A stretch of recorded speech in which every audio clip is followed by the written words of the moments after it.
Это все тебе. Мынаны жемеймін. Ол колбаса жағын жебейсің. Мынаның ет жағы бар міне. Иә, сөз жеймін.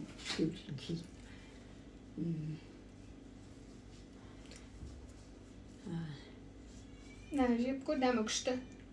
Жоқ, өстіп ұстап тікесінен жейсің ғой. Так, достар, қазір әже суши попробовать етіп көреді өмірінде бірінші рет. Алдында жеп көргізген кезде дұрыс жей алмай қалды.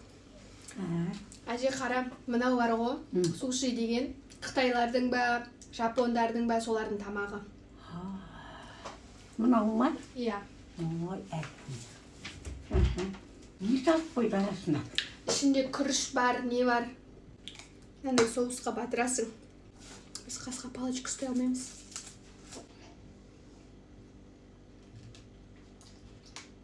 Жұмсақ. Балық, күріш, огурцы бар сосын. Балық, күріш, огурцы.